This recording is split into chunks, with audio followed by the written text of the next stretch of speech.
ہم بات کر رہے تھے کہ داؤد طاری کہتے ہیں اعمال میں سے افضل عمل اللہ تعالیٰ کی رضا پر راضی رہنا ہے۔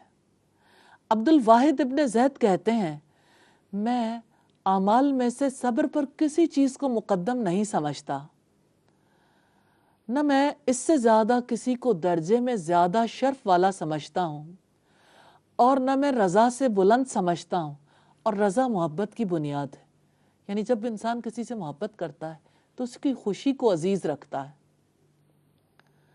تو محبت نہ ہو تو کسی کی خوشی بھی عزیز نہیں ہوتی۔ اور نبی صلی اللہ علیہ وسلم نے جو سنت ہمارے لیے چھوڑی ہے اس کی بنیاد اللہ کی رضا پر ہے۔ امام احمد کہتے ہیں 90 لوگ تابعین، ائمہ مسلمین اور ائمہ سلف اور مختلف علاقوں کے فقہا اس بات پر اجماع کرتے ہیں کہ وہ سنت جس پر رسول اللہ کی وفات ہوئی اس میں پہلی چیز اللہ کی تقدیر پر راضی ہونا ہے۔ سبحان اللہ، یہی اللہ کی رضا ہے، اس کے حکم کو تسلیم کرنا ہے اور اس کے حکم کے تحت صبر کرنا ہے۔ تو اللہ سے کثرت سے راضی ہونے والے کامیاب ہیں، انہی کو رب العزت نے حزب اللہ کہا ہے، جیسا کہ فرمایا رضی اللہ عنہم ورضوا عنہ، وہ اللہ سے راضی ہو گئے اور اللہ تعالیٰ ان سے راضی ہو گیا۔ اولئک حزب اللہ الا ان حزب اللہ هم المفلحون، وہی خدائی لشکر ہے، یاد رکھو اللہ کا لشکر ہی کامیاب ہونے والا ہے۔ یہ سورہ المجادلہ کی آیت نمبر 22 ہے۔ بشر بن حارث کہتے ہیں جس کو اللہ کی رضا عطا کر دی گئی، یعنی وہ اللہ کی خوشی میں خوش رہنا شروع ہو گیا، وہ افضل درجات کو پہنچ گیا۔ اور جو اپنی زندگی میں اللہ کی خوشی کو عزیز نہیں رکھتا، اس کو چاہیے کہ وہ اللہ سے سوال کرے کہ اسے رضا کے مقام تک پہنچا دے۔ یہ حلیت الاولیاء کی روایت ہے۔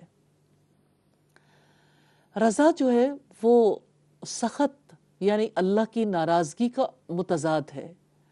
مرفوع حدیث میں ہے، سیدہ عائشہ صدیقہ سے روایت ہے، آپ صلی اللہ علیہ وسلم فرما رہے تھے اللہم انی اعوذ برضاک من سخطک وبمعافاتک من عقوبتک واعوذ بک منک لا احصی ثناء علیک انت کما اثنیت علی نفسک۔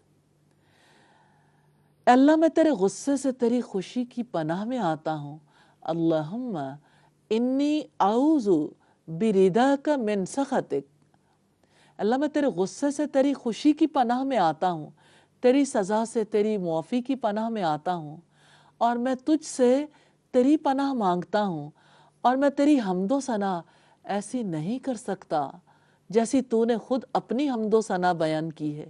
یہ مسلم کی 1090 نمبر روایت ہے۔ رب العزت نے فرمایا فَهُوَ فِي عِيشَةٍ رَاضِيَةٍ، پھر وہ پسندیدہ زندگی میں ہوگا۔ یہ سورہ الحاقہ کی آیت نمبر 21 ہے۔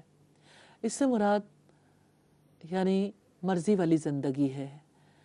تو رضا سے مراد ہے نفس کا کسی چیز کی طرف سکون اور راحت پانا۔ اور رضوان کا لفظ جو یوز ہوا ہے اس کا مطلب ہے رضا کی کثرت، اور جب وہ زیادہ ہو جاتی تو عظیم رضا وہ اللہ سبحانہ وتعالی کی امید ہے۔ اللہ کی جانب سے اس کے لیے رضا کے لفظ کا انتخاب کیا گیا، جیسا کہ رب العزت نے فرمایا، یہ سورہ الفتح کی آیت نمبر 29 ہے۔ نبی صلی اللہ علیہ وسلم اور ان کے ساتھیوں کا ذکر کرتے ہوئے ان کی نشانی بتائی، یبتغون فضلا من اللہ ورضوانا، وہ اللہ کے فضل اور اس کی رضامندی کو تلاش کرتے ہیں۔ تو اللہ کی رضا بہت بڑی چیز ہے۔ اللہ تعالیٰ کی پسند کو ٹاپ پریورٹی پہ رکھنا، ہر بات کو سوچتے ہوئے، ہر بات کو دل میں رکھتے ہوئے بھی اور اس پر عمل پیرا ہوتے ہوئے بھی۔ گفتگو، سماعت، کیا دیکھنا ہے کیا نہیں دیکھنا، زندگی میں کیا کرنا ہے کیا نہیں کرنا، ہمارا خلق، ہمارے معاملات، ہماری عبادات، ہمارے تعلقات، ہماری معیشت، ہماری معاشرت، ہر جگہ پر ایک چیز کے تحت فیصلے کرنا، اللہ کی رضا سپریم ویلیو ہے۔ جیسے آپ یوں دیکھیے، جیسے آپ 1 kg کوئی چیز پرچیز کرتے ہیں تو 1 kg کے باٹ کے ساتھ رکھ کر اسے تولا جاتا ہے۔ اللہ کے یہاں جب اعمال کا وزن ہوگا تو اس باٹ کے ساتھ ہوگا کہ اللہ کی خوشی کے لیے کیا تھا یا اپنی مرضی سے۔ اگر کوئی بھی اور نیت ہو تو اس کام کی کوئی ویلیو نہیں رہے گی، اس کا کوئی وزن نہیں ہوگا۔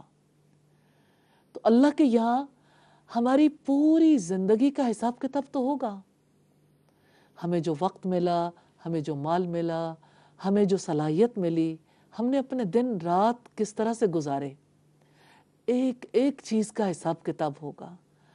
تو ہر جگہ پر اللہ کی رضا کو پیش نظر رکھنا کس قدر ضروری ہے، کیونکہ اللہ کی رضا ہی دراصل فیصلہ کن ہے۔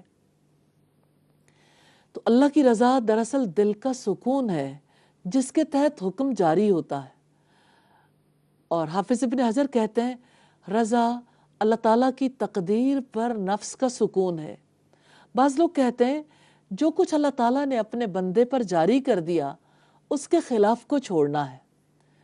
تو اللہ کی رضا دراصل جو کچھ دنیا میں سے چھوٹ جائے اللہ کی رضا کی وجہ سے، اس پر ندامت نہ ہو، اس پر افسوس نہ ہو۔ تو رضا کے درجات ہیں، اس کے احکامات ہیں، درجات میں تفاوت ہے، یعنی فرق ہے۔ ہر کسی کا ایمان کا درجہ ایک برابر نہیں ہوتا۔ تو بات یہ ہے کہ کوئی تو رضا واجب ہے، کوئی مستحب ہے، کوئی حرام ہے۔ تو واجب رضا 4 امور میں ہے: اللہ کے رب ہونے پہ راضی ہونا، اسلام کے دین ہونے پر راضی ہونا، محمد صلی اللہ علیہ وسلم کے نبی اور رسول ہونے پر راضی ہونا، اور چوتھا جو مصائب واقع ہوں ان پر راضی رہنا، جزا فضا نہ کرنا۔ تو یہ 4 چیزیں ہیں جن کو ہم زیادہ ڈیٹیل کے ساتھ دیکھیں گے۔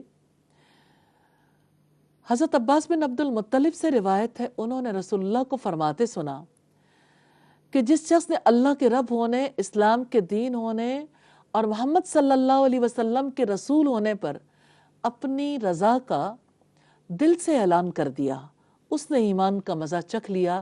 یہ مسلم کی 151 نمبر روایت ہے۔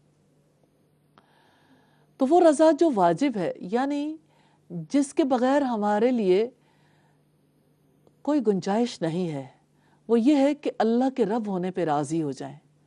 اب دیکھیے کون ہے جو یہ کہتا ہو کہ میں اللہ کے رب ہونے پہ راضی نہیں ہوں، لیکن اللہ کی تقدیر پر راضی نہیں ہوتے۔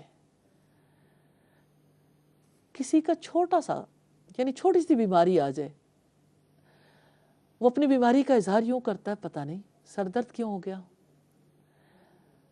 گلا کیسے خراب ہو گیا۔ لوگ عام طور پر ڈسکشن کرتے ہیں، کھٹا کھایا ہوگا، اچھا آپ نے کوئی ٹھنڈا پیا ہوگا، گلا خراب ہے۔ اللہ کہاں ہے؟ اس کی تقدیر کہاں ہے؟ ہم اپنی بات کو جاری رکھیں گے چھوٹی سی بریک کے بعد۔